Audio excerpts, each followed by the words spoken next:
I promise there will be 0 instances of Jimmy Eats World in this podcast episode. Are you preempting this on the off chance that we had a lot of negative reviews? Oh, yeah. No, I know we did.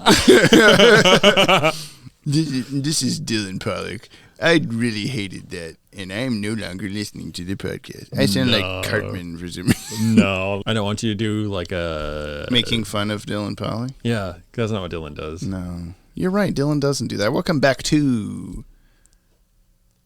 Jump at the Bat-Wagon. On Bat. Yeah, on Bat. This is the show where we watch through the entire DC animated universe from start to finish in the controversial air date order. To view these shows the way human beings experience them in the far gone days of the 1990s. And eventually 2000s. About to change that someday. Ooh. Yeah. Brian here has never seen any of the DCAU besides what we've watched for the podcast. Brian has seen 47 episodes of the DCAU or whatever. Whilst I have seen them all a million times and know everything there is to know about the DCAU, question me and die. Are people still calling me Bay in the future? In the future? Have they called you Bay yet? Yeah. I don't. I think twice. Don't think so. No one's ever thought of you that way. It's true. I'm going to play with your wallet again. Yeah, I guess so. It's a nice little fidget toy. We have our fidget spinners here with us, but we can't be bothered to make sounds, so we got to instead press a clicky-clack wallet. Do it. It's pretty fun. It shoots all my money out. It shoots your money out? That's not money. That's a card. That's plastic. Plastic money. We recommend you watch today's DCAU episode before listening to this podcast to get the full experience out of our discussion. Of the 1990s. They're controversial. And please, if you send in mail or leave a comment, do not spoil anything past this episode for Brian. Okay? Okay. Don't tell Brian what happens at the end of this episode. Banana Man says okay. Banana Man says okay. Today we are watching The Mechanic, Batman the Animated Series, which your prediction was this is Alfred fixing all of Batman's bullshit, I think. Yeah, but can I change it up? Sure, yeah, you can do whatever. What if it's just you just can't a story? Sing the Jimmy Eats World song. Okay? Ever again. Oh, we no. don't do any annoying music repeatedly. I had my finger on the button for so long and it still caught you off guard. What if it's just a story about a mechanic? It has nothing to do with Batman. Yeah, it's just a guy who works at some oil change place. It's a bottle or whatever. episode that's just a mechanic. Yeah. It would be kind of cool to have an episode of just some random guy's perspective of Batman flinging around the city doing shit. Yeah. I don't think that ever happened. We had one shot of that with the guy who went to his sliding door window in the skyscraper. He opened his blind. Oh, yeah. Zoom. The very slow ACOM drawing of a man opening his curtain. What? Bat glidered past his window. That's what it was. I thought he was Spider-Man. And then we talked about that episode should have been from his POV the whole time. Oh, yeah. Anyway, this is the 55th episode produced and the 48th to air. Last time was the 56th and 47th, so we're still in that same-ish distance. Yeah. Okay. Aired Sunday, January 24th, 1993. We skipped 5 days. Again? Yeah, we're skipping days lately. Again. 4:30 p.m. Fox Kids or Fox Adults. Whatever. Adult Fox. The teleplay is by Randy Rogel. He was on the teleplay for Two-Face Part 1 and the writer for Two-Face Part 2, and also the story of Twiger. Oh. The story on this one is... Oh! No. Randy. No. Tigress. The story is by Laren Bright and Steve Perry of Journey. You said that joke before. I did. I say it every time. Laren Bright wrote Be a Clown, Pav, The Cat in the Claw, and Perchance to Dream. And Steve Perry wrote Night of the Ninja and Terror in the Sky, which was the Man-Bat sequel episode. Do you remember Rainbow Bright? Yes. Nice. Music. Music. Okay, let me try to get these ones out here. John... Jacob Jingleheimer Schmidt. His name is my name. What? No! You did it. What? I didn't do it. You heard nothing. Oh, my God. John Tatgenhorst. Tatgenhorst? Tatjenhorst. Don't look at anything else on that page. Don't look at it. Stop looking. Stop! I'm trying to make that make sense in a language that I know. And Peter Tomaszek. The two hardest to pronounce names in existence. I think KM would disagree with you. Yeah, KM would disagree. This is JT's only credited episode. John Tatjenhorst. Jonathan Taylor Thomas Horst. And Peter Tomaszek will go on to be part of 2 more episodes and a movie. But he was not. This is his first thing on this show. This is one that I did write down. Other stuff that he wrote music for or would go on to write music for. You ready? I'm ready. Hellraiser 3. Oh. Beastmaster 2. Oh. Ace Ventura 2. Oh. A Troll in Central Park. Oh. Final Destination. Oh. Lawnmower Man 2 Beyond Cyberspace. They made a second? I guess they did. Yeah, I wasn't aware until I wrote this down either. Oh, shit. The 2004 Spartacus TV show. And Kung Pao Enter the Fist. Oh, glory of glories. So we've got Randy Rogel, Two-Face writer. We've got the Night of the... Or no, Two-Face... Yeah, Two-Face writer and Night of the Ninja writer and Kung Pao Enter the Fist music composer. Animation by Dong Yang. Same as the last 2 episodes and that other giant list of stuff. So what are you thinking going into this? I'm wondering why there's a chip. I've been wondering that this the whole last episode and this. I figured you put it there. I thought you put it there. I didn't put it there. It's on a bag. There's a Ziploc with a chip on it. Hey, and check none this of us out. know the origin of the chip. Hey, Rose. Hey, Rose. Listen. Hey, Rose. Listen carefully.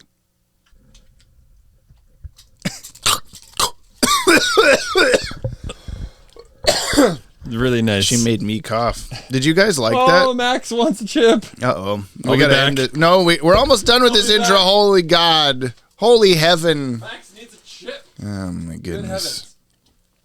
I no longer have control of this podcast. I never did. You never did. Chip. Yes. No. Yes. Let's go watch The Mechanic. Oh, I thought you had something else to add. No, that's it. You that's why I was like, sit down. You could have just said it and been like, Brian's fired from the podcast. Brian's fired from the podcast. Sick. See you soon. Peace out. Good. I'm Brian. I got hand sanitizer in my eye. I'm Jamie's biggest fan or whatever. Yeah, wait. I know. I think I meant to say it the other direction. Thank you for admitting that. Yeah, you're welcome. Bye. Looks great, Earl. Big job, wasn't it? You look tired. Yeah, well, it took longer than I figured. See, haven't even had time to clean up yet. Where's Marva? Oh, down in the basement. Got some cleaning to do down there. In the basement. By the way, I even fixed the air conditioning switch. Right.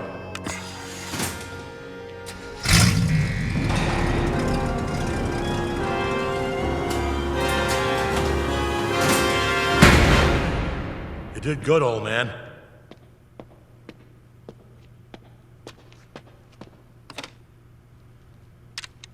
They just left. Welcome back to 96.9, Jimmy and the Brick. I feel like we need to just get an air horn sound that like... Yeah. Crack open a cold one. Radio voices only for the rest of the podcast. I think I'm going to put money on there is no good Penguin episode. Like I was sitting there thinking about it the whole time. And I'm talking an episode that like the Penguin is the bad guy. Not like Penguin appears in the Hugo Strange episode. Like that kind of thing doesn't count. I'm talking about like I've got Batman in my basement, The Mechanic. Those are the ones so far. I've got Batman in my basement. I've got Scarecrow in my asshole. Do you not remember? I've said this a couple times. I'm quoting the computer in the Batmobile being like, here are the list of places the Scarecrow could be. And every time that I've brought that up, I've just said, the Scarecrow is in my asshole. You see? And it's a running gag. It's such a running gag that you remember it. I would like to run away from it. Run up that hill. 96.9. What happened in the Mechanic? Turns out Batman is not quite the driver that he thought he was. A descending drawbridge smashes the front of the Batmobile. Keep going. I can do this. Batman takes it to his old mechanic to fix the car. The car, needing replacement parts, gets tracked by a couple of baddies, including the Penguin. The Penguin's henchmen sabotage the Batmobile, and Batman is unable to be alerted to the problems until it's too late. The Batmobile, now driven by the Penguin, goes on a rampage in impossible ways that the Penguin, who's controlling it via RC, could not actually be controlling it. But alas, they make a last-second escape before the Batmobile explodes. And wait, can you do the Cowboy Bebop? Like, can you do Tank? Okay,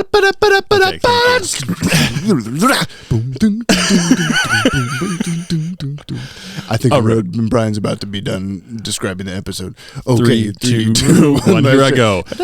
And then Batman, I guess, catches. Earl made an escape hatch, and then they escape, and then they catch the Penguin because Earl's daughter fixes things. Breaks the toes of the Penguin, and he goes to jail. They catch the Penguin. No. Oh, we did different songs. Oh yeah. I was still on Tank. I somehow forgot to mention that Kevin Altieri was the director of this episode. It looks like I didn't write that down even. 96.9. Kevin Altieri is the director. So yeah, here's the official synopsis, and you'll want to get the guitar.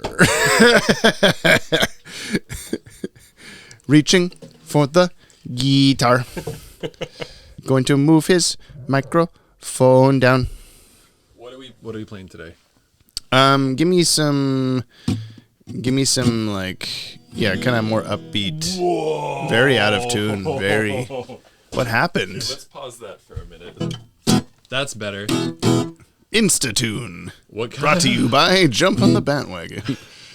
By Jump the Wagon. I wasn't ready.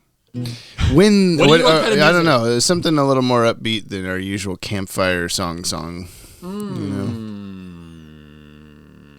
Or at least maybe bluesier. I got the Batmobile fixing blues. Yeah. When the Penguin sends his goons to pull off a burglary, Batman and Robin pursue the distinctive Penguin limo in their Batmobile. Thanks to a freak accident during the high-speed chase, the Penguin What? What? Oh my god.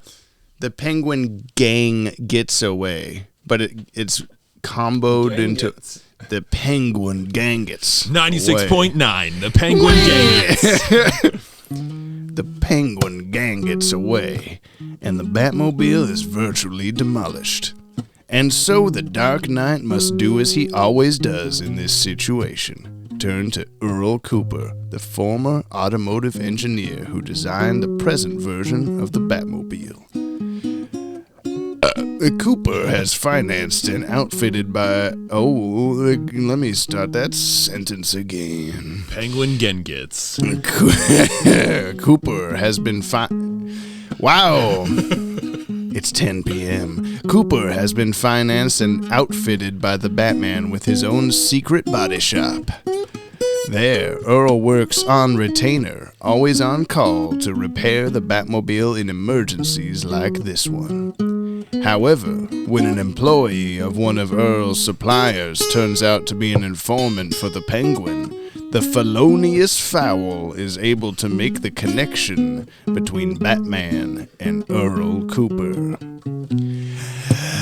Infiltrating Earl's shop, the Penguin and his men hold Earl's daughter hostage in exchange for Earl's cooperation in setting a trap for the Batman. Earl will design and construct a device that puts the Penguin in the driver's seat by remote control by disengaging the brake system and all the safety features, then accelerating the Batmobile through a series of dangerous maneuvers. The Penguin intends to ace out Penguin, Batman, and Robin out once and for all, but the masked crime fighters are one step ahead of the Penguin. Thanks to the clever clues, Earl slips Batman in a coded message. Though the Batmobile is ultimately demolished once again, the Batman and Robin eject in time, and in the end, the time is exactly what the Penguin winds up doing, while Earl designs and constructs a new improved Batmobile in his brand new top secret shop.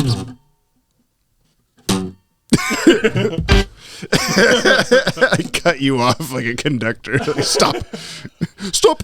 Just Rafiki popping out of a bush. Stop. I know those cues. Jesus Christ. You could have actually set tempo for me too. Yeah. That would have been okay. We're doing this one in 3/4. Okay. Can we? Yeah. So that was I didn't actually hear like basically a word of that. You watched the episode. But that's insane. That might have been one of the longest ones. It was very long, yeah. The Mechanic, an episode. The Mechanic, 96.9. Now it's 9 now, I guess. 99. Want to watch this episode again? 9. True. It was just boring. It's just boring, and it was. I think we were commenting. Boring. No, I thought it was boring. Nothing's really going on interesting to me. It's a very silly plot. Penguin. It's the Batman Returns. Penguin takes over the Batmobile plot. Yeah, he does that in that movie. That works. There was a couple of. That's not how that works. Moments in the episode. It's funny. I never get that starting note right. That's almost too low for me.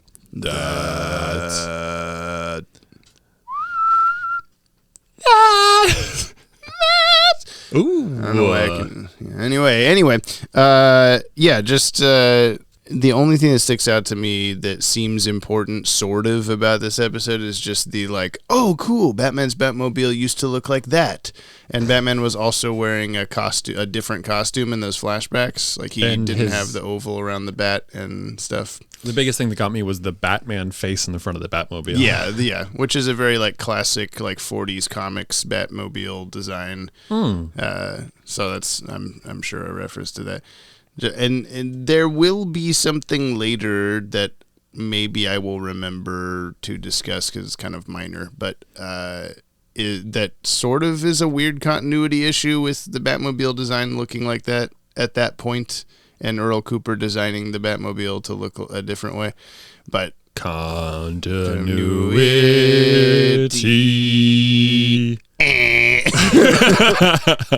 Error. But yeah, I mean, not really, just kind of a weird thing, but that's literally all that I ever remember from this episode, because the rest of it is Penguin going yuck, yuck, yuck, yuck, yuck, and that it just sucks. I don't know. I don't like it. My house Penguin episode. My housemate Cooper has this Earl Cooper. Yeah, I know, it's kind of funny actually. All the Cooper quotes in here, I was like, I should like clip one of those and send it to Coop. Oh, sorry. Real quick. The reason I pressed the "That's Not How That Works" button was because of all of your mechanic. He's just like, this one's got port and starboard attachments. This one's got dingle hoppers coming out the wazoo. Like he was just saying nonsense technobabble words that had nothing to do with anything, and you're like, the Batmobile's front wheel drive? Yeah, because the front like 2 feet of it get crushed by a bridge, and like that apparently ruptures every possible thing. Even though they managed to drive it all the way to the garage. Let me talk about that in a sec. Yeah, so basically that's what I was going to say as well. Is Coop has this amazing ability to say nonsensical technobabble words. Yeah. It's like, and he's like, I think one of his things is like to like contemplate the dendifiters or something like that, and he'll just say it with such sincerity that it still catches you off guard. It feels like a real thing. Yeah, but now here's where Mechanic Bry comes out. But he comes out of the butt. Here's where Mechanic Bry comes out. But he talks about like Earl is looking through the closed hood at the very, very front of the Batmobile and says, "Oh, the drivetrain's wrecked." Yeah, how did he know any of that stuff? He or his daughter in like just glancing at it. Well, I guess because they built it so they know where everything is in it. But even like, and Brad, I hope you're listening. We haven't been doing fake trips. No, but we bloody well oughta. So one, if the drivetrain was, as he said, shot, the car wouldn't drive. Mm-hmm. If it was front wheel drive, then you could say that like something in the drive. Well, I think you pointed out in the intro, we see the back wheels like spin Flintstone style before the Batmobile speeds off out the Batcave. Yeah, so it's rear wheel drive. Yeah. So the front foot and a half of the car being destroyed wouldn't destroy the drivetrain. I mean, I guess you could say that like just control the back from the front. What? Like car have bunch of thing under hood, but even back wheel drive car thing would still be under hood, right? I mean, your transmission stuff would be. Yeah. And you could say that the drivetrain as well is like, and I guess I'm getting like kind of like caught up semantically on this. This is also a car that doesn't exist. I've seen it in cartoons. Yes. But you could say like, yeah, like the front wheels and stuff and like your steering and all that is part of the drivetrain. But this is your favorite episode. You're like car guy. Yeah. Your favorite episode to be mad at, I guess. Yeah, maybe. Okay, I actually know things. But yeah, there was a lot of stuff like just words that they were saying which were not words. There were things that they were saying that would not have been words, damaged. None of them were like made up terms, but they were combined. He said like quantum tri-somethings. He said Tri-Nitro... defibrillators. Like Tri-Nitro injectors or something like that. Later he said dual accelerator something, and I'm like, so the Batmobile is going to have 2 gas pedals? Like, right, yeah. Well, it also like it's funny to me. Oh, like, he said something like turbocharged, like Tri-Nitro injected into the turbocharger, and was like, there's some really dodgy engineering going on in this thing. Batman, you should not be trusting this man with your equipment. I wish I could remember exactly what they were saying. I thought it was weird how we've seen a couple episodes already where Batman and or Robin are riding a like bat motorcycle like they do in this. And now they're just loners? Yeah, he like, well, you fucked up the Batmobile again, so I guess you gotta borrow my motorcycles that are also bat themed. But he's had that in the Bat Cave many times, and there's not been like, I got these from Earl Cooper. I don't know. And also, the helmet is shaped specifically to Batman's head and cowl and ears. He's had that, yeah. Is Earl driving around with that helmet on? Yeah, are they Earl and Marva, or whatever her name is, the daughter's motorcycles? And Earl's like, I don't want anyone to know I work for Batman. I put bat ears on my helmet for my motorcycle that I let you use. There is definitely some dodginess in this. I do hope any mechanics out there do get a chance to watch this episode. The mechanic. Oh, this ought to be good. And it wasn't as bad as it could have been, but it was not great. Also, why isn't it the mechanics? There were 2. You not thought a woman would work on your Batmobile, said Poison Ivy. She saves the day. We had animation that was bad, and yet it was the same company that did The Laughing Fish, which was good, and Harley and Ivy, which was also good. We both agreed. Yeah.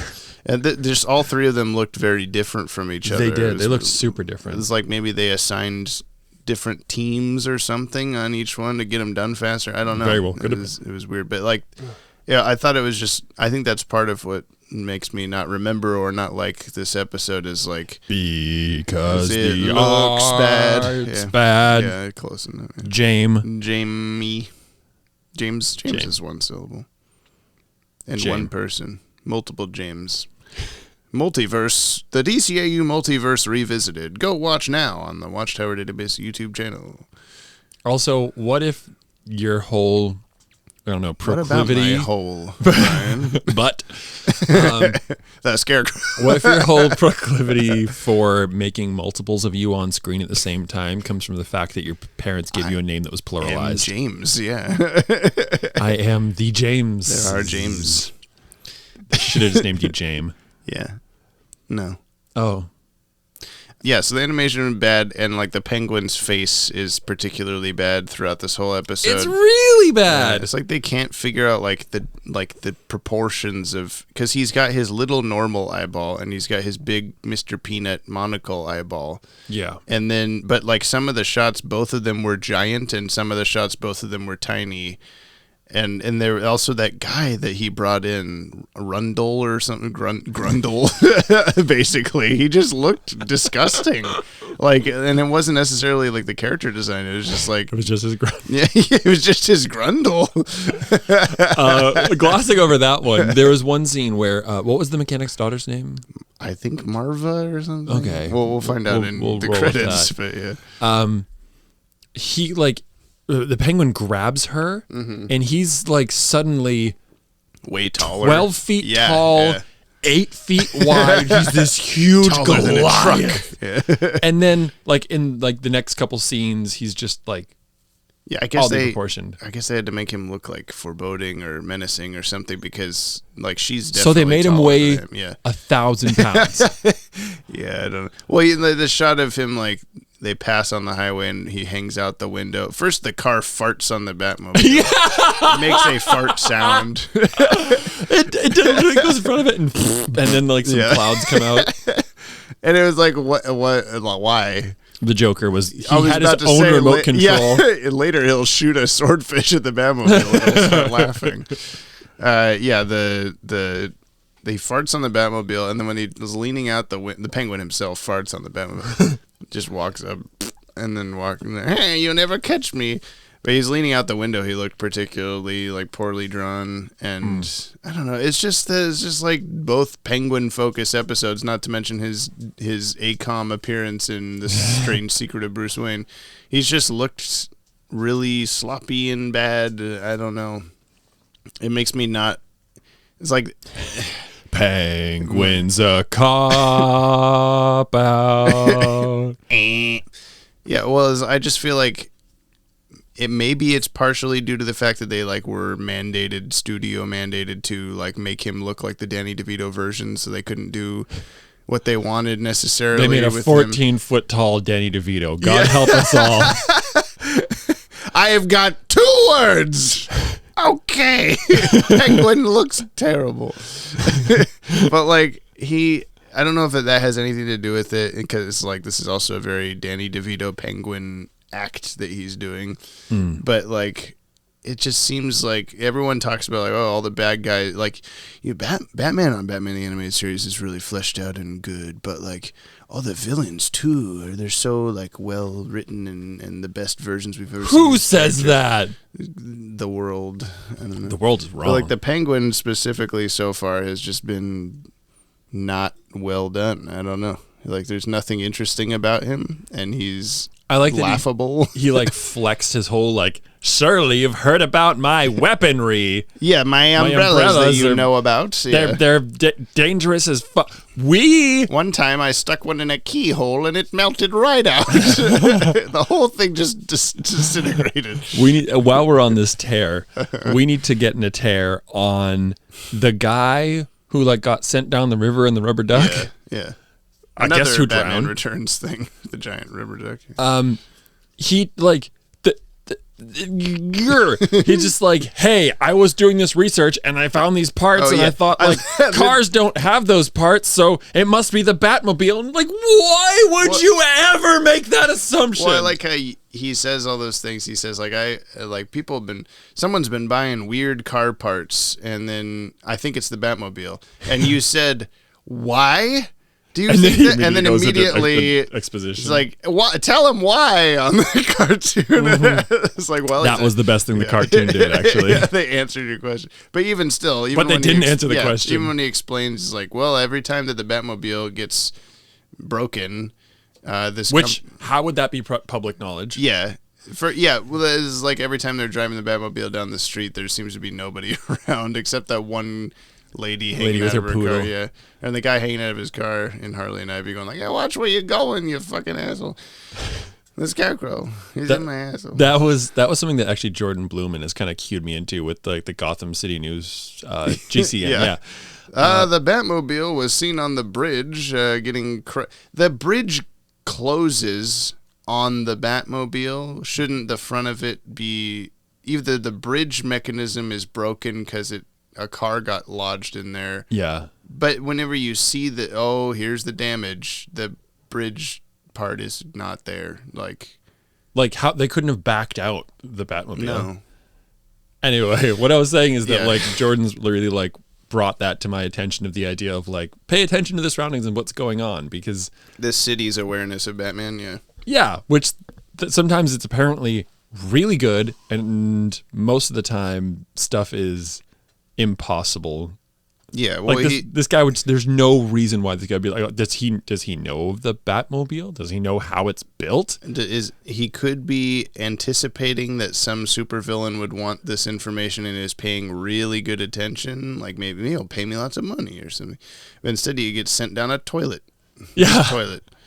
That's what he gets for understanding that titanium piston nails or whatever are. yeah. The Penguin that was another moment of just like saying car parts that didn't really have any connection. Penguin just walking away, looking through the blueprint papers or whatever, like piston pee holes and piston pins or something is what he said. That might have been what he said. When he sends the guy down the river, the sewer river, whatever. Yeah. Where's the sewer king when you need him? Where's the down crocodiles? That hole. Yeah, probably. Yes. Here comes another duck. The duck gods are sending me another duck. Yes, they are. When he's headed down the river, you can hear the like whitewater rapids of it are so loud, and he gets all the way to the end like a mile later. Excuse me. Yeah, he's like at like a normal voice, like hello, where is this sending me? And the Penguin just like. I hope you go to hell or whatever he said. I can't remember. He says something. He says something like very quietly while he's like skimming through these papers, and the guy's like, "Excuse me." They're having like a conversation a mile apart, and one guy's talking slightly loud, and the other one is mumbling, and they can still hear each other over these. Plus the what is that centrifugal force when it's that whole he's inside a spinny thing? Yeah, like that would destroy you. Yeah, the way the speed it was going. Yeah. Like it's almost like it's a Gordon cartoon. inside the What is Reality machine. Virality? Whoa, what is Virality? That's what the episode was called. I wish it was. It's my movie. Bwap. My ADD's in hypercharged. What did you say was a good transition to Batman's usefulness? The fact that he wasn't useful. Well, yeah. We were talking about the mechanic's daughter, whose name we don't know. It is Marva. I was right. Oh, nice. Oh, nice. How she was the one that basically saved the day. Batman just kind of failed and lollygagged his way through the episode. I like Batman, like world's greatest detective. The guy's like, she's in the basement. Yeah, Batman, the basement. And he's like, okay, fucking weirdo, like get out of my face. And they go. Also, I fixed the air conditioning switch. Wink. And Batman's like, Batman doesn't catch that. Yeah. Okay, Earl, I think you need to take your medication. And then also Penguin's goon doesn't like catch on that. He's like, good. You did a great job. Yeah, he's like, stick to the script. And then he says these definitely off script things. And he's like, perfect, you did it. Yeah. Batman is totally unaware. And also then when he says like the air conditioner thing, how would he? I was assuming that was the button to shut off the connection to Penguin's remote control. Me too. But apparently it was the ejector seat button. Which episode was it? Was it the Mad Hatter episode where Batman like hit the ejector seat and shot up to the top of the bridge where those guys were gonna like commit suicide? Yeah. And I think in that, does the Bat glider burst out of his chair like the way it does with these? Maybe it does. I don't. I know a series. Why are you asking me? Because we both watched it just as recently. No. But like the Bat gliders in this one don't have the little hang glider bar. Batman's just flying like Superman through the sky. What's the thing? He gets ejected out of his seat, yeah, but the seat stays, and he's just wearing a backpack that turns into bat wings that let him fly like Superman.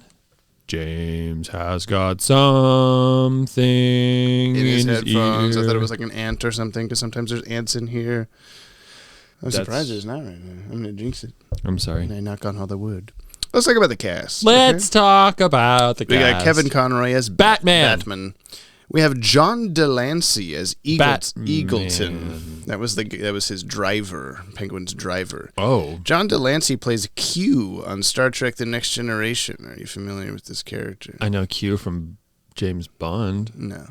Oh. He's also Donald Margolis, something on Breaking Bad. Haven't seen it. Eugene Bradford on 518 episodes of Days of Our Lives. Good God.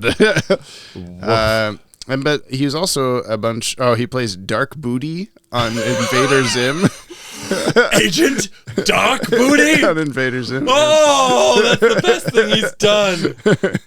He's been in a handful of other DC animated things much more recently. He's Brainiac in Justice League Action, Mr. Twister in Young Justice, and Sinestro on the Duck Dodgers episode The Green Lantern. Can we talk about Dark Booty? He's in like 2 episodes, but yeah. Yeah, but he's such a pivotal character. It's been a while. I really don't remember. We should watch it again. We should watch Invader Zim after the Invader Zim podcast. I'll get Maddie for that one too. Steve Franken as Rundle. Grundle. All I wrote for his other stuff is a bunch. I was doing these at about 1 a.m. this morning because I totally forgot to write any of the, or not forgot, but I didn't make time to write any of this stuff out. Nice. So I just wrote a bunch of old 60s and 70s shows. I don't know, if you name a show from that era, he was probably in it. Batman. Oh my God, probably. Barry Gordon as Sheldrake. This is another goon. He played Donatello on the 80s TMNT animated series. Nice. Captain Marvel Jr. on the animated The Kid Superpower Hour with Shazam in 1981. I'm sorry? Yeah, and that's the main 2 things. Oh.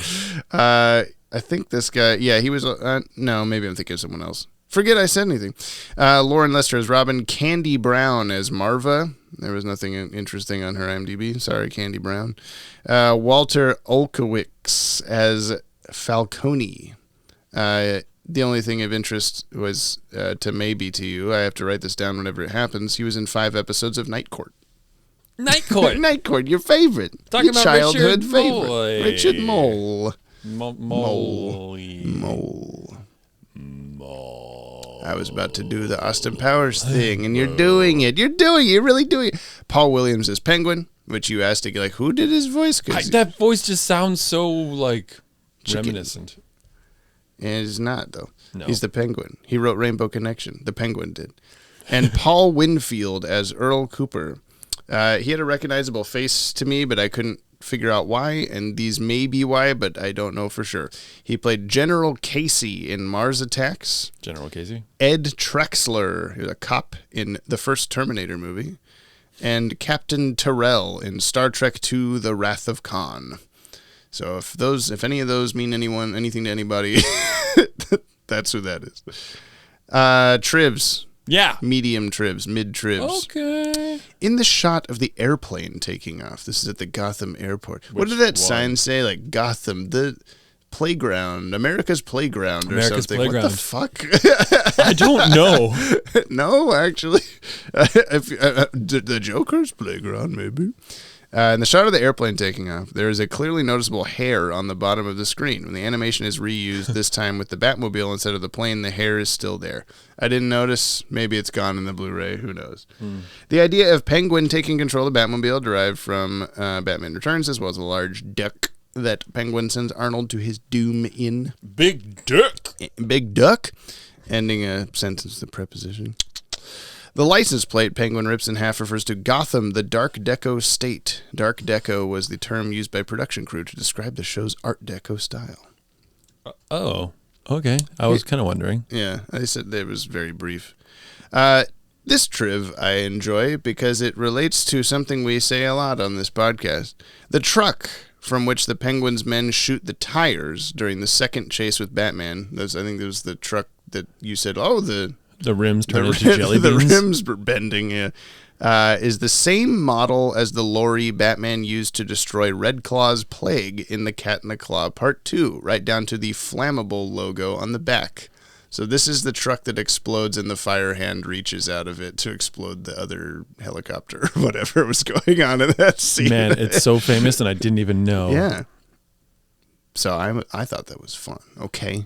I'm getting the sense that you don't enjoy the trivs section. I'm just so not enjoying the trivs right now. Well, I'll tell you that in the 2015 video game Batman Arkham Knight, across the street from the Bank of Gotham in Chinatown, there's an auto shop called Earl Cooper Auto Repair. Hey, I enjoy that. Thank you. True to form, the Penguin's henchmen all have avian names: Eagleton, Sheldrake, and Falcone. Oh, I didn't put that together. There's like a famous comic book Batman gang lord, Rupert Thorne style guy named Carmine Falcone, and this guy's name is Falcone, but that's the only time anyone named that is ever in the DCAU. So there's like a pseudo fan theory that this guy might be related to him, but he's also in like 2 episodes as a Penguin henchman, so probably not. Okay. I've never really bought that. He's a second cousin. Yeah, he's like the child that okay, well, you can work for the Penguin. Are there any cool keen effects in this episode? No. I don't know. There was this has nothing to do with keen effects, but something I thought of during the episode is they drive the Batmobile to like a parking garage or something, and the ground opens up and it's like a big like mechanic lift. Yeah, a lift. Yeah, a risey thing. Batmobile, but it's a lowery thing. This instance. Lowery thing. The Batmobile goes down to that floor level. The ceiling closes or whatever. Oh, about like 8 floors or more down. So they're in this like underground thing. So my first thought was like, oh, this is cool. This is like a lot like in the Dark Knight movie. Batman's like Batcave-ish place is like very similar to this location. Maybe that was ripped from this. I don't know. My second thought was the Penguin and his goons just burst through the wall to get in. What's on the other side of that wall? Where are they coming from? I see your where are they busting in from, and I raise you, why did Batman not catch the whole basement thing? Yeah, when like, they're 8 how stories much down, more basement could there be? Well, that's what I was thinking was. That's why I said, because he's like, oh, she's in the basement. I forgot that he's doing a thing. And I just said basement. Yeah. And then he's in the basement. I'm like, oh, this is a thing. Okay. Like, it's not supposed to make sense. Yeah, I mean, but I feel like I don't know. That could have made sense if they wanted to. But yeah, where do Penguin and his guys come from? There's just completely bright white light behind them too, like a spooky heaven. It's Sherbet's mom's living room from the top of the stairs. Sherbet? It's so bright up here, Sherbet. Please let me come down there. I like. There was a really uncomfortable moment where Batman's like, "Okay, well, we'll do whatever you got to do," and then we'll be back in a couple days, and the girl's like, "A couple days? It'll take a week," and they leave. And they're like, we're not going to see sunlight for a while, are we? And I was just like, oh boy, like Batman really does just have these like workers in a place that he cannot let leave. And it's not a good thing. Basically held captivity in his like subterranean mechanic shop. I pay you millions of dollars probably, so keep your mouth shut. You better not You see live the in sun. this basement. How many rooms does this basement even have? That's where Penguin came from. Oh man, this was a fun one. Did we do? What are we at? Keen effects. We don't know what any of them are. There's none. No. Was there an explosion? The Batmobile exploded. Okay, how did Penguin see where he was driving the Batmobile? He didn't. Well, he somehow could see behind and through every wall, like my first thought was, okay, maybe there's like a camera on the front of the Batmobile, like he's POV driving it. Yeah. But we never see anything like that, and his little remote control just has like a little radar or something on it. Yeah, I mean, like, I think the Penguin's like looking out the window. Yeah, so they both go to the airport. He parks like somewhere on the strip and then just watches as he drives Batman yards and yards away into a parking garage, past walls where he can't see, and it's perfectly driving up the like spiral ramp. Yeah. And then they get to the top, and so even if Penguin could see all of this the whole time, Batman and Robin eject out of the Batmobile, and then the Batmobile crashes, and Penguin's like, yep, they died. They definitely died. I didn't see them shoot out of it and burst into wings. So a lot of plot holes. Yeah. Plot holes. We were talking about holes a lot. Holes, baby. Sure. It's holes, baby.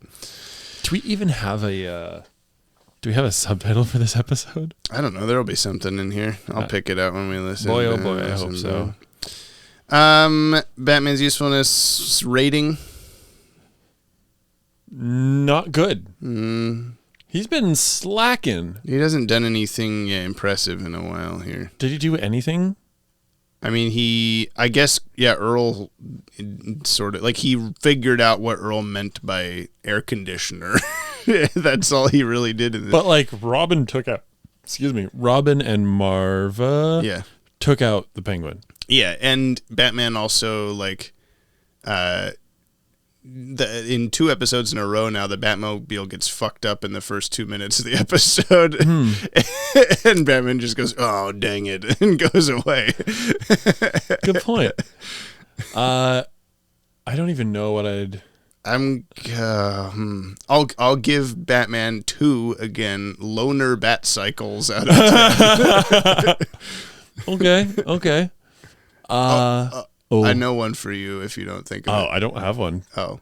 I'm giving him 1.5, so you can take over from there. 1.5, mysteriously teleporting car cover blanket things over. Oh, we didn't talk about that, did we?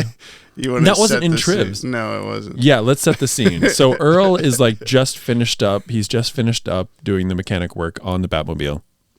He's all happy, ready to call He's Batman. He's like polishing the hood. Yeah. And then the wall blasts open. Shots of the front half of the Batmobile a couple times, like in full. Yeah. Yeah. And so he's like polishing the front of the Batmobile, and then Penguin and his henchmen come blasting through the wall. Earl gets like thrown back. You can see him getting thrown back next to the Batmobile, which is just the Batmobile just sitting there. And then Penguin and his henchmen walk up to the Batmobile, which is now covered by a sheet. Yeah, like a tarp or something. Despite the fact that Earl was just polishing it, it wasn't covered. Earl got blown back in an explosion, and then they walk over, pull it off. and they dramatically pull off the thing, which was and never the music there. Also goes like, "It's the Batmobile, you didn't know." Even though he's polishing the Batmobile the whole time. And then Penguin cops a feel, and it goes bling bling, shiny effects. Those were some keen effects there. Oh, there you go. There were some ghoul. There was some ghoul. There was some ghoul, like Mean Girls light reference. shinies. Yeah, a little bit, I guess. I don't know. Gruel. Stop trying to make gruel a thing. That's so fetch. Shway. 96.9. The Shway. The Shway. Yeah, well, it's like, I feel like at first I thought, because you're like, did you see that? There was no tarp on that, and we rewound. But I was thinking that when he's polishing it, you only saw like just where his hand was, because when the Penguin goes up to pull the tarp off, that corner a little is bit exposed. But yeah, much more of it was exposed. Yeah. What the heck, people? ACOM How Part can you 2. not draw a thing?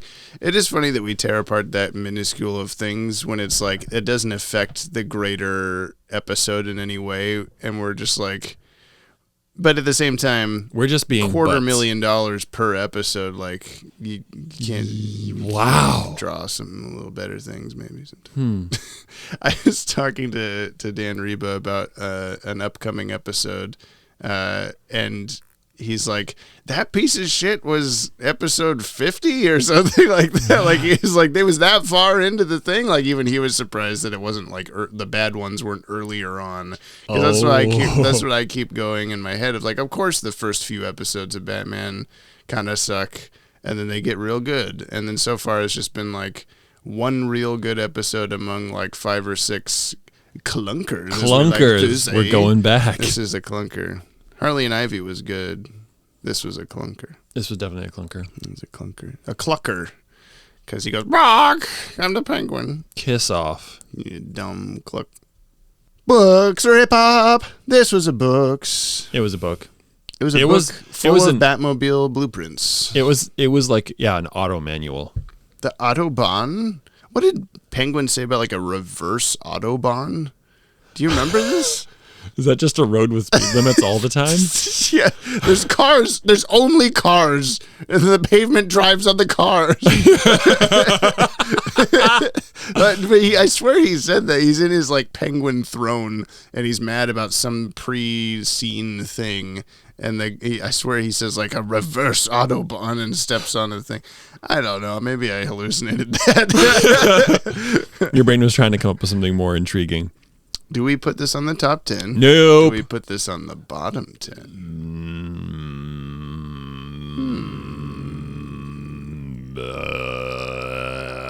I don't know. I don't know either. I'm trying to get to... Oh, there we go. Our bottom 10 right now, bottom 7 in, which it should be more than that. I think maybe we changed it to just always be... No, I see what it is. It's 10. It's currently 10, but there's a 7 where the T is.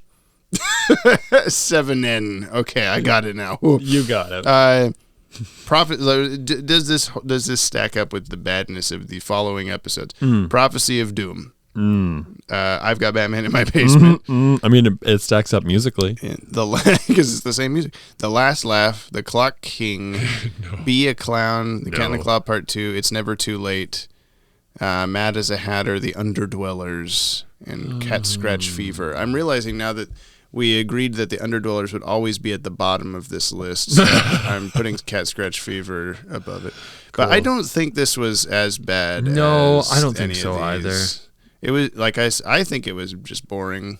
You said you didn't think it was boring, but I don't know. No, it's not. It's not bottom 10 material. Yeah, It's close. Bottom 11. Yeah, it could be, but it's not. No, not this time. No, not this time. Well, then what? Then the future with the mail. Oh, okay. We drop what we drop. Our weekly ups. Oh yeah, those. Into the comment box. First. There sure was a lot. Now Jamie's mad. Too bad we're all. At least I am. Just Dylan Pollock. It sounds fine to me. Do you really need to bump up the Dylan Pollock part? I mean, maybe it'll be fine for this one, and I'll just do it later. I listened to it on my phone. Oh yeah, it was on some device, and it was just like listening to everything, and then you heard the. I'm like, oh, that's like 30 decibels lower than everything else, and just I couldn't hear it with the speakers I was editing. I was just talking with Adam the other day about perceived volume versus like literal waveform whatever level volume. That apparently those are two different things, and so like. It makes sense because I often will get comments on videos being like, "Oh my god, like turn down this thing, it's way too loud." And I'll be like, "It's the same level as me talking the whole time. What are you talking about? You're wrong." But I then I listen on like a different speaker and go, "Oh, I get it now." I see. Yeah, was it like Fletcher Munson? It was some couple of dudes' names, and like there's these certain ranges, like EQ ranges, that are more perceptible to the human hearing, and then also like depending on what your device is, which might have a bias towards that already. So if there's like a 1200 hertz. This is getting really nerdy. Yeah, no, I'm there. I'm okay. Good. If you have like something that's like kind of loud at 1200 hertz, that's EQ'd in a way to be like more sharp in that space, and you listen to it on a device that has a bias towards 1200 hertz, then it's going to be like quadruple the volume. And I think I've told you before that my like high school version of me's audio mixing capabilities included, I can't hear that. I better turn it up louder. Like, I wouldn't turn down music or sound effects or whatever under dialogue. I would just turn the dialogue up and just everything is blasting. Yeah. Now I'm at least aware of that, but I've been finding that, like, when I'm doing these storyline finale videos and there's just all this crazy music and sound effects and things happening, and I have to also get the white space, it'll collapse and blah blah blah, and you have to hear that, but also the music shouldn't go away too much and all this stuff, and I'm just like having to listen on 6 different speakers to make sure I didn't do it wrong. What Jamie, Brian in the back? Teacher, yes. Hi. You? Have you heard of sidechain compression? No.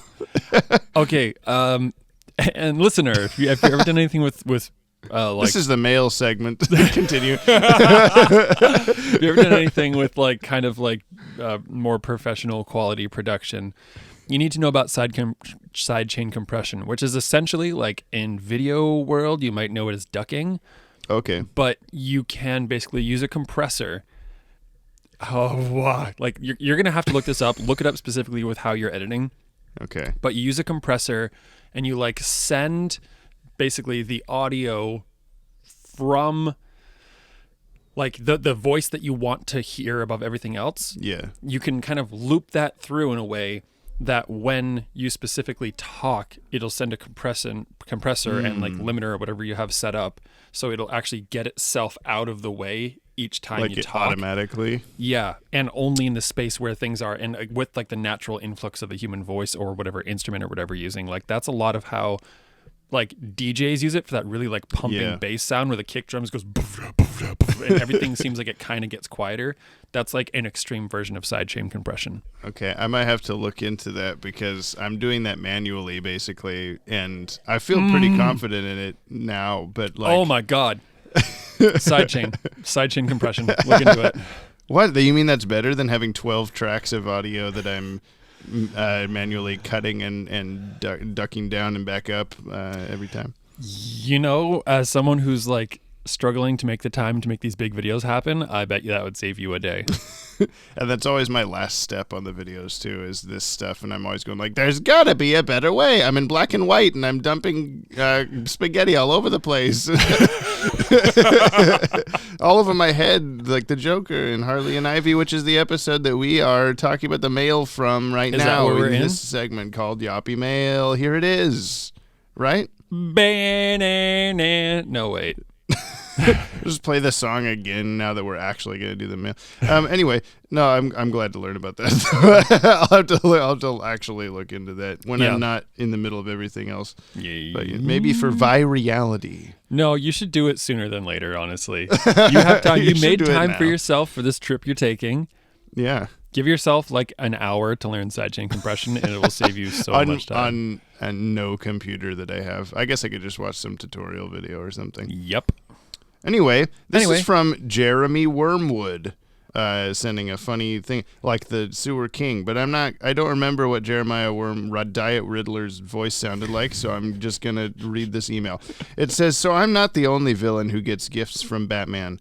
Hey, Yoppie dudes, are you ready for another Penguin episode after the masterpiece that was I've Got Batman in My Basement? I must say, Penguin hijacking the Batmobile's controls was a clever nod to Batman Returns. I'll pause there because I realized I edited something out of the podcast, this episode, the mechanic, where I had mentioned that to you in person that, like, I looked up the date that Batman Returns came out to see, like, who stole from who the idea of Penguin remote controlling the Batmobile. And I had completely forgotten that when we interviewed Randy Rogel, who wrote the episode, he talked to us about how they wrote that episode forever before Batman Returns came out, and then they went to see Batman Returns as like a group. This like cartoon staff went to go see it, and they were all sitting there like, "What the hell? Like, we did this. We came up with this," kind of a thing. Oh my god! So like, it was just parallel thinking of Penguin controlling the Batmobile, which doesn't make any sense. I don't get how. That doesn't seem like an obvious thing to do, but I guess it is. Yeah, I mean, stranger things have happened, right? Like, I guess so. The show Stranger Things. Yeah. Oh, god damn it. Anyway. You're like annoyed by that, even though you haven't watched it, just because it's mega popular. I get it. Yeah, thanks, buddy. I understand. Anyway, I also must say, Penguin getting the Bat-themed license plate at the end makes me feel less special. I thought I was the only inmate worthy of Batman gifts after receiving his cape and cowl in prison. I guess everyone gets them. I wonder what the Riddler gets. If I could offer my thoughts on the ivy plant eating conundrum, my theory is that Ivy's plant-based diet stems from the fact that plants such as carrots are meant to be eaten. Their purpose in nature is to be consumed by other inhabitants of this earth. I guess that's arguable whether anything is intended to be eaten, but I mean, a lot of like berries and stuff are for like proliferation's sake. Like blackberries, their seeds are in there. Birds eat them. They fly somewhere else and they poop them out, and then. Aaron is part of this conversation, I guess. What's up, buddy? He says, Does he even know my name yet? He doesn't know any words besides like mama, sort of. I know. Man, what a slacker. But yeah, I don't know if, I guess you could say carrots are carrots. What other purpose do carrots serve? Do they don't like pollinate anything? They don't. Well, if you want to get really technical, that's selective breeding that caused carrots to be the way that carrots are. And before they were like not, they weren't like same way corn looked more like wheat. Then shouldn't Poison Ivy be like mad about selective breeding of plants? I mean, she does it. Maybe she does it to quite a climactic scale, yeah. Anyway, meanwhile, trees aren't meant to be cut down and transformed into furniture or paper. They're meant to provide clean air for inhabitants. Stay Yoppie, the not Riddler guy. Okay, yeah, we will stay Yoppie. Thank you very much. Riddler. This is from Tip Tapricot. Speedy contemplations of the mechanic. Sorry, this one's about 10 seconds over. I had a lot to fit in about a very weird episode. Hope you enjoy my crunchy audio quality and auctioneer word speed. And here we go. For the shitty audio quality this week, but here are the contemplations on the mechanic. I have a lot, so we're going pretty fast. Side note, before we begin, every time I'm scrolling through to watch the episode for the week, I realize how many we still have to get to because my site has them in production order, so I'm like, oh yeah, we've seen these ones, but not those ones yet. Anyway, so we start off the episode with Robin jump scare, and then proceed to see some of the luckiest car crash victims and some very interesting animated expressions. I didn't love any of the animation in this episode. It was very weird and clunky. Even though I don't love this episode, I do think that it answers a really good question, which is like how Batman functions with the car and everything, and also how has no one found out about this yet, which they do. The guy who came in with the info about the Batmobile was the most annoying motherfucker on the planet, wanted to be the sewer king, so I'm happy that he most likely drowned. When you have the guy going after Earl in the flashback and he raises his wrench, I was really taken aback by his boobs. I don't know why they animated him like that, but he had some real honkers. I like the old Batmobile design, very retro, very fun. The music balance felt very off this episode. There was a lot of silence and then a lot of very loud parts. I don't know how Penguin steered the car inside a building when he couldn't see and he didn't have a computer screen. Love the bat finger shake, and also that Penguin was so mad at a bat pun that he managed to break metal with his bare hands. In the end, we all just know that Earl is too good for this episode. Yeah, that was a lot. Nice. Bravo, Tip Tapricot, for getting all those very concise thoughts in and flawlessly at that. Yeah, I think we did not talk about the Batman finger shake that he does. Do you even remember that happening? No. Yeah. I knew the shot was coming, and I looked over at you and did at the same time. Spoilers? Yeah, spoilers for a thing you've already watched. Spoilers for something at the exact moment that it's happening. Is that a spoiler? Yeah. I was watching one of the... last night, I just felt very like, oh, I'm ahead on the story finale editing I wanted to do today. Like, I'm gonna watch one of the DCAU movies. I put it on, and I'm like quoting lines as they're happening because I'm a stupid asshole. And I'm like, it's gonna be really hard to not do this when Brian is watching this with me. I'm just gonna be like humming the music or saying the line with the character as they say it and all this stuff. Because I've definitely seen the movies like more times than the episodes because they're easier to digest. They're just like a thing, I don't know. Oh, like a standalone. They're more, yeah. They're just like, here's a long episode that's more, I don't know, cinematic, theatrical, whatever. But yeah, I'm just like, okay, you're just gonna have to like sit there, just keep my mouth fucking shut the whole time that Brian is watching this. I have Do faith not in say this you, line. but I also know you enough that you're probably gonna say like you're gonna have like 2 or 3 things that you'll not be able to not say, and I think the rest of the time you're just gonna work really hard at not saying things. If it's an important moment, I'm not gonna like talk over it. But if it's just like, oh, this when Batman punches the guy and he says this, I'm probably gonna say it. yeah, I expect that. Because I need you to know that I'm really smart and cool and know these things. That's the only way you'll ever know. Fair. We have voice messages from several people. This first one is from Jordan Blumen, GCN Musical Minute. It's GCN, Gotham City News with Jack Ryder. Tonight's top headline, batshit crazy. Batman's gone nuts and has been driving the Batmobile erratically all over town. Also, I'm pretty sure he car-bombed an airport, but I'm sure the GCPD will have a satisfactory explanation. Now over to the music. Watching this episode, the first thing that stood out to me was the Penguin theme. Then, a short while later, I noticed the Penguin theme. And then a little bit after that, I came across the Penguin theme. And basically, the Penguin theme was so ridiculously overused in this episode, and I've noticed that it's overused a lot every time he shows up. I'm starting to wonder if that's the point. To severely overuse his theme so he becomes a much more annoying character. Ooh. And it's working. Yeah, I bet it was like the composer of this episode was like a one-time guy. I wonder if he just like, who wrote I've Got Batman in My Basement? I'm just going to use that over and over again. I like that when you were watching it too, you were like saying that kind of under your breath as well. I've got Batman in my basement. Those are the words of the song. This is a message from El Raton con Alas from Scotty Cameron. A rat with wings, I think, is what that means.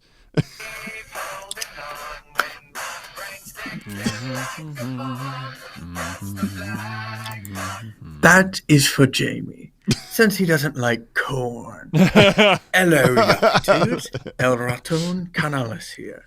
I hope you like this Penguin episode much more than I've Got Batman in My Basement. I mean, you get to see me wreak havoc with the Batmobile, you get to see me send a guy down a whirlpool, and you get to see the origin of the Batmobile's mechanic. What more could you want from a Penguin episode? And Brian, more. I have a song that came to mind when you were doing the whoa bit.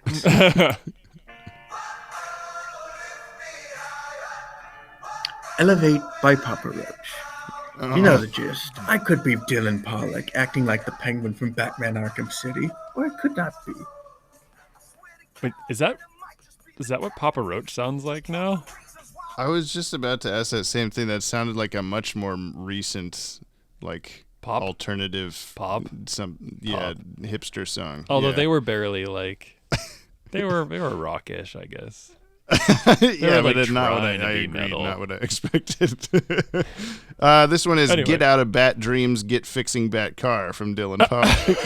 It's time for the Thoughts of the Week from Dylan Pollock on The Mechanic, where Bruce Wayne had time to learn all those martial arts, but couldn't learn about an engine or a carburetor or, I don't know car stuff. I don't have that much time. Hey, James and B-Rye. Yo. So, if you're Earl, the mechanic, do you think you're paid well?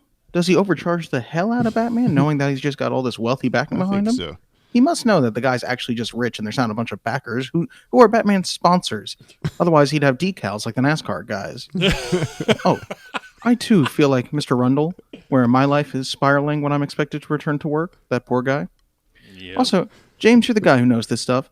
Is Penguin's plan ripping off Batman Returns, or did Batman Returns rip off this episode? We'll never know. Oh, P.S. I want to thank Kimmy for the inclusion in the song, and I immediately showed it to Giselle because I was quite much excited. I couldn't even do words right then. Finally, question of the week. Running out of time. James' favorite part. What car from movies or TV would you want to drive? The Batmobile? Ecto-1 from Ghostbusters? I don't know. Pick a car. I pick the DeLorean. Go, go, go. The talking one, the Knight Rider car, the talkie one that we couldn't remember the name of. I know it has a name, but I don't know. Kit. Yeah, that sounds right. Whoa. Chip Skylark. That's the name of the car. Never mind. That's the name of Joker's. That's the name of Joker's car. Is Chip Skylark? Is the shiny teeth on the front? Yeah, that totally checks out. What car you want to drive? I'm so lame. In all these like kind of more like fantastical vehicles that exist. Honestly, it would probably be the 1967 Shelby GT500 from the second, like the remake version of Gone in 60 Seconds. Oh my God, you had that down pat. Is there a car in the movie It's Pat? Yeah, it's a that you want to drive. It's a Toyota Camry. Yeah, no, probably the Shelby GT500. Oh God, I don't have an actual answer. I don't think I've watched a single episode of Knight Rider. I'm just trying to sound good. You know? Oh, I just want people to like me, and I just can't. It never works. It's true. I'm always throwing hand sanitizer in their eyes, and they never forgive me. I like the idea of Batman just having a bunch of like GothCorp, Wayne Enterprises, and stuff like all over his car, or whatever. What was the one? Yoppie Foods. Yeah. Like I couldn't remember for some reason. I'd like it to be just like actual like on like the NASCAR cars, like just like household appliance, like Swiffer, like a big like Swiffer on the Batmobile or something. Whatever like brand of broom Alfred buys. Yeah. Oh my God, Kellogg's or like whatever. Yeah. BP. I'm trying to think of any of the other like companies we know exist already in DCAU, but those are the big ones. I think GothCorp and Kellogg's. You know. Yeah. McDonald's. Yep, the Goth McDonald's. Yeah, he would have that on there. One last voice message we have from Scarface Nate. Robin returns again. Hello, Jim Jam, Jimmy James, Jimmy John. That's me. Jigglypuff and Brian Jigglypuff. Which is quadruply Brickinator. Yes. I don't know. It's hard to come up with a lot of names, guys. I like britches. Okay. Anyways, here are my thoughts on the mechanic. A solid episode, but not much to talk about. Other than the Batman Return parallels, the Penguin straight up murdering a dude. Also, did anyone else hear the beginning of the Imperial March when Penguin blew up the entrance to the mechanic? No? What? No one? Not even Jordan Bloom. Okay.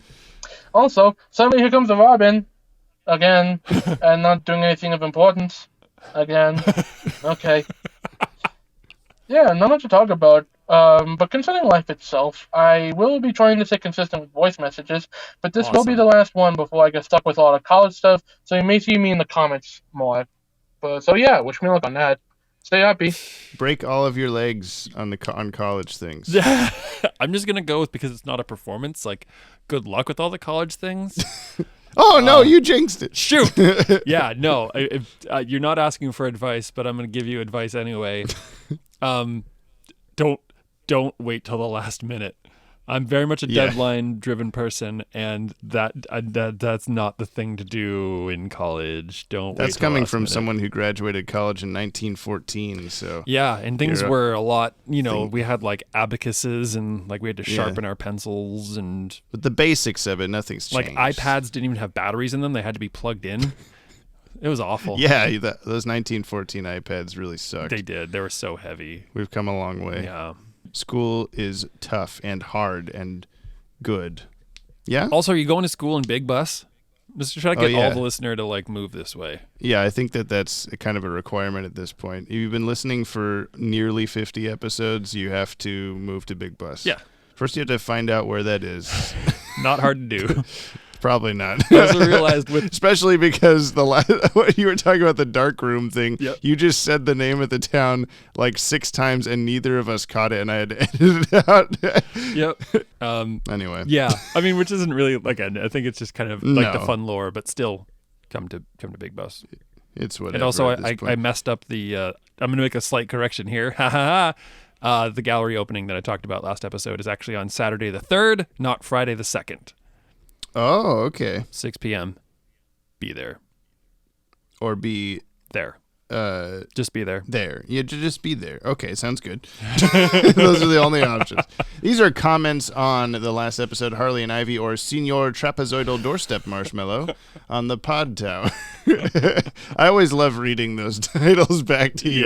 But like, I write them out like, okay, I guess that's what this one is, and then solidify it the next episode by saying it like, or this. This is the name. I like that it's not solidified.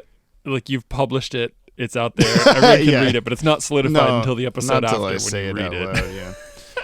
Super Luigi 64 can't wait to rewatch The Mechanic, aka no, really, we have some good Penguin episodes coming, I swear. Which I don't know about that. I'm still putting money on there are no good Penguin episodes. Scarlo, he says the new Yoppie Mail song is yoptastic. Oh yeah, I agree. That's the highest compliment you could get, Kimmy. Yeah, take it. Nick Sorensen, and so begins the iconic partnership of the two Gotham girls. Would have thought this team up would end up... Oh, who would have thought this team up would end up having as much of a long-lasting influence on mainstream DC as Harley Quinn herself? Love the expressive, fluid animation in this one, too, like James does. So sorry, Brian, you're wrong. It actually says that. I'm not making it. Also, rest in peace, Blues Clues. Yoppie Mail theme was a fun contribution while it lasted.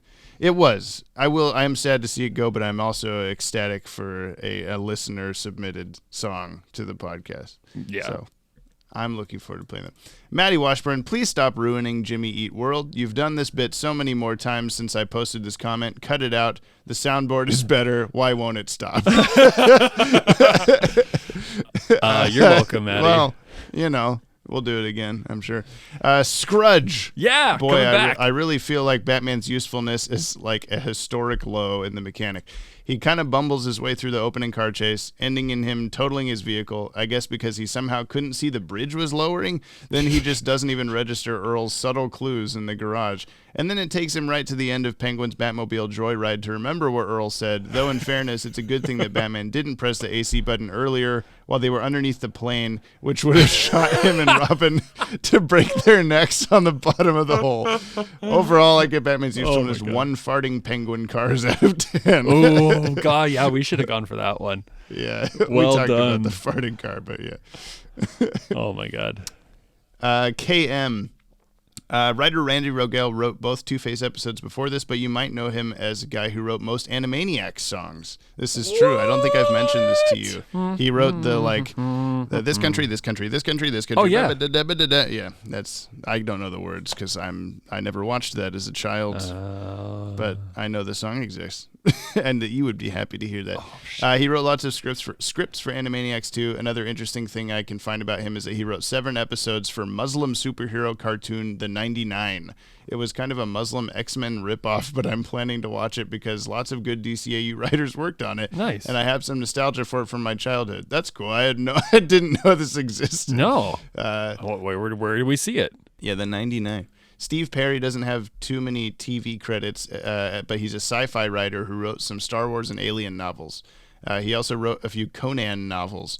He sometimes works with Michael Reeves, who's also a B-Test writer. Okay, That's interesting.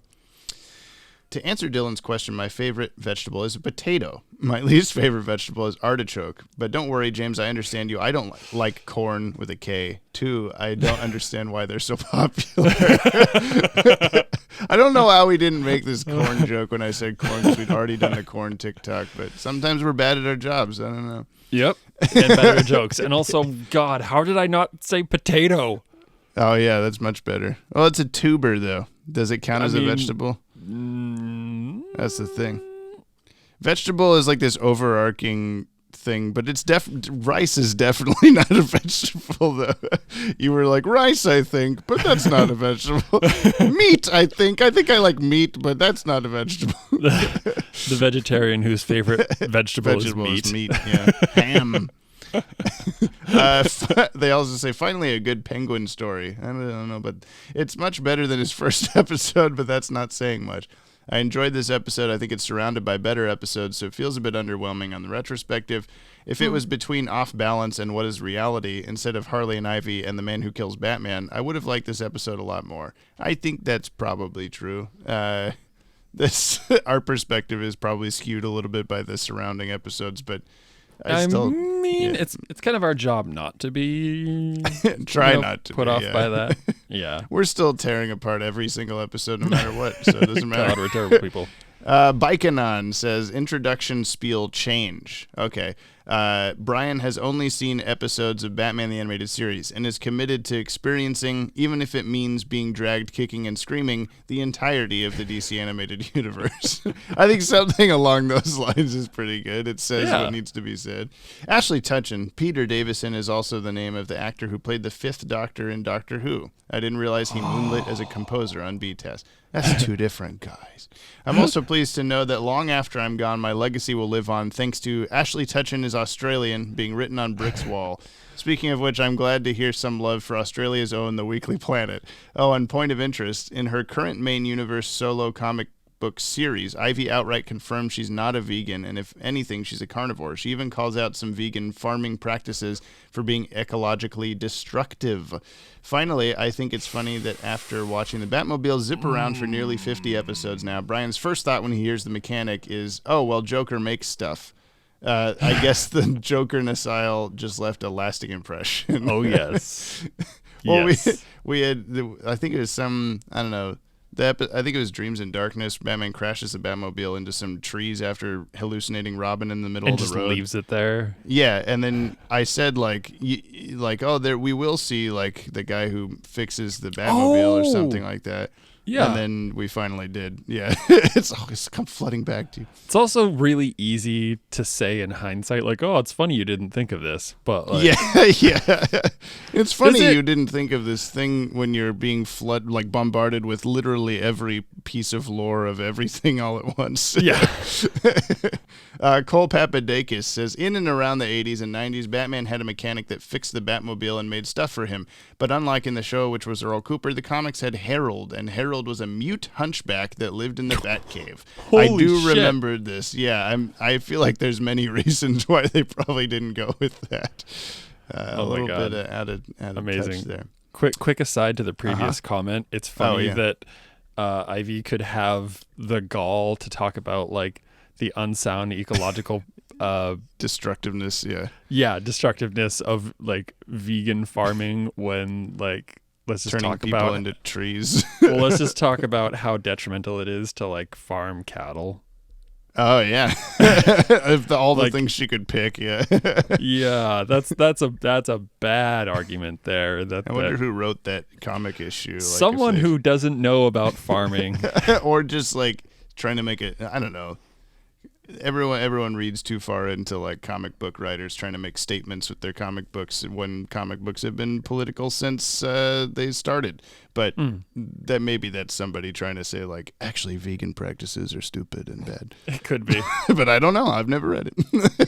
Mark Aquino is not first this week. Sorry, folks. The voice of all us listeners, Dylan Pollock, has bested me this week as first commenter. I concede to you, good sir. Truly, we are all Dylan Pollock. For those wondering what caused my tardiness, just blame capitalism. It's the source of all evil anyway. Better luck next time, hopefully.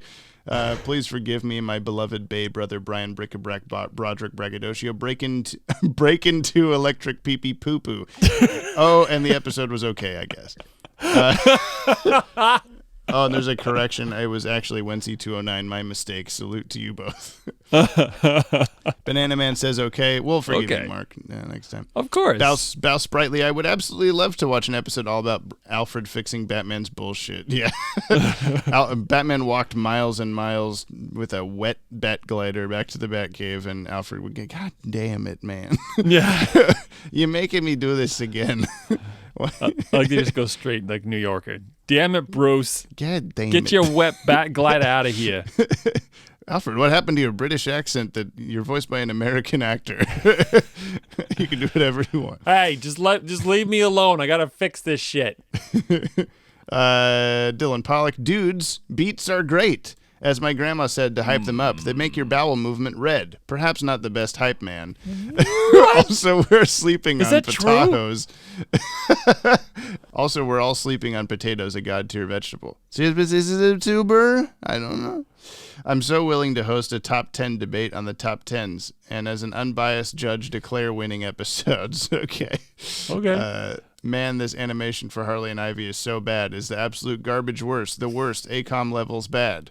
I think Dylan's just saying that to get on your good side. But Dylan's already on my good side. Did you say Pataho? I did say Pataho. That's how you say the word, actually. It's, I'm giving you a stare. I know, but the list. Scotty Cameron, we're all Dylan Pollock part of Kimmy's song had me dying. And Wency 209.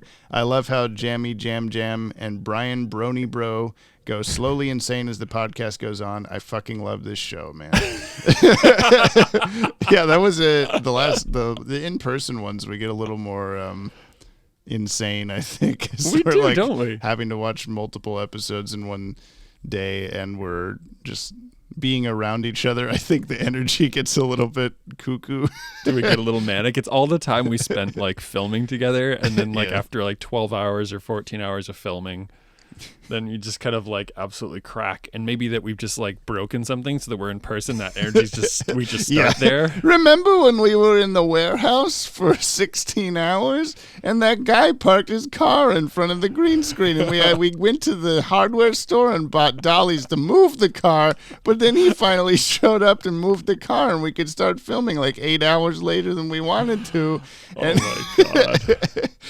That is one of the things I have saved on my Snapchat. They'll me on the phone with the owner of the warehouse being excuse me.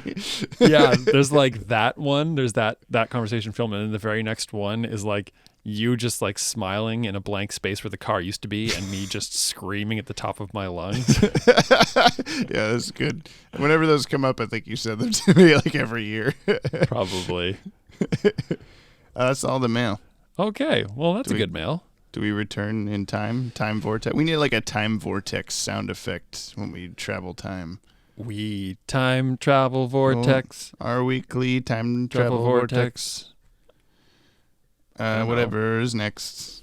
We just need Maddie here to go make a sound in the time travel when it happens in time travel in videos. Yeah? Yeah. Okay. Hi. I can't remember the song we kept singing.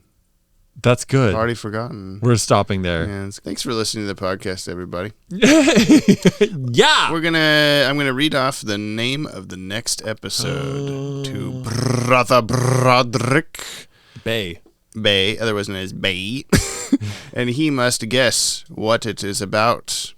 Are you ready, son? Ooh. Father? Joker. It's a Joker episode. What? I haven't said the name of the episode. Yeah, I know. Okay. It's called The Man Who Killed Batman. Joker? That's your guess. It's just Joker. What's Joker going to do? Kill Batman? Okay. But metaphorically. Oh. He's teaching an English lit class. The man who totally killed Batman on that rap that he did up front, the poetry. It's the slam poetry that he's doing. Oh. Is that a thing? I don't know. What are you thinking? The man that killed Batman? The man bat that killed. I mean, I would have to assume that if it was actually if it was as literal ish as it sounds, I'd assume that the answer would actually be Bruce Wayne being I'm done with Batman. Did I get it? I don't know. I don't think so. Shoot. No, I do know, and you didn't. But that's a good guess. We'll find out. You do the Mr. Freeze voice. Mr. Freeze. That's what he says all the time. He's a Pokemon. Mr. Freeze. He says. Mr. Freeze, I see your Who back. could have done this? Mr. Freeze. Oh, I bet it's Mr. Freeze. Who's that creeping around the corner? It's Pikachu. Oh, wait, no. Let's do this properly, okay? Okay. Bodo wow. Who's that Batman villain? Bodo wow. Bodo wow. It's Mr. Freeze. Mr. Freeze. I almost fucked it. I almost forgot I was supposed to go. I can't believe you of all people fucked that up. Does he say his name? Anyway, If you want to reach out to us like the fire hand at the end of the Cat in the Claw Part 2 that comes out of the same truck as in the mechanic, please email us at podcast@watchtowerdatabase.com. You can also send us one single voice message by going to anchor.fm/Bat-Wagon. You like that new wording? That sounds so shitty when you say it that way. Piece of crap. Please only do... leave us a comment on today's episode on the Podtower YouTube channel. Subscribe for new DCAU podcasts every week. YouTube.com/thepodtower. Don't look at me when you're talking to me. I'm twisting my little mustache. I'll twist my little soap. Your little soap. I got a little bit. Anyway, new episodes of the podcast are released every Friday on the Podtower YouTube channel, as well as your favorite podcast feed and watchtowerdatabase.com. Don't forget to rate and comment and subscribe and buy a Yoppie Dude t-shirt. We have merch. Teespring.com/stores/ DCAU. It's DC. I thought it was pod. I thought it was going to be a pod. And I had it, but then I second guessed myself. There's a Yoppie Dude t-shirt. Maybe we'll do more shirts. What other jokes could be from this podcast could be made Mr. Freeze? Yeah, the best new joke. Just us screaming that 90s song from last time. I don't know. If you have ideas for merch stuff that you'd like to see, actually let us know. Yeah, that's probably a better idea. Should we just have a shirt that says, I'm Dylan Pollock's sock puppet account? Because I would wear that. Just a sock puppet that says Dylan Pollock on it. I would also wear that. I would wear the hell out of a Dylan Pollock shirt. Wait, is it a shirt with a sock puppet on it that says Dylan Pollock? Or is it a sock? Is it a sock that just says Dylan Pollock? Because I can sell socks on the store. Hey, that's almost better.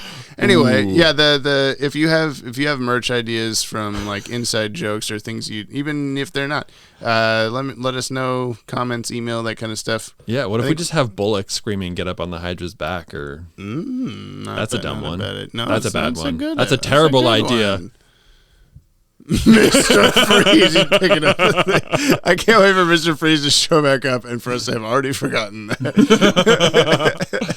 What about a Books or Hip Hop shirt? Yeah. Make it a book sleeve. We could do that. Thanks, everyone.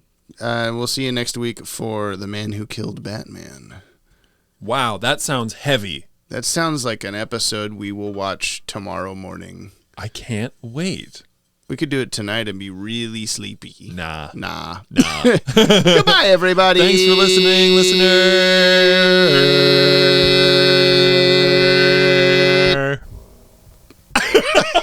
Was it a dog fart? Rose. That was a Rose grumble. She didn't like our harmony. Please stop. That was the penguin coming up and on the end of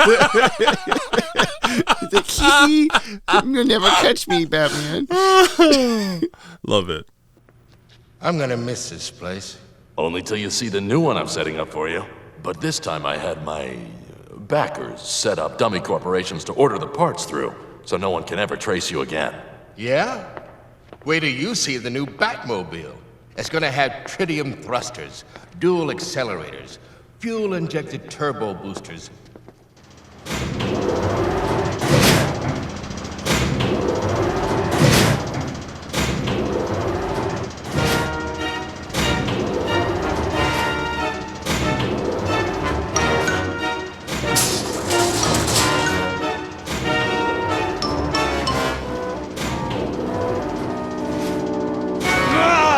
One bat for you.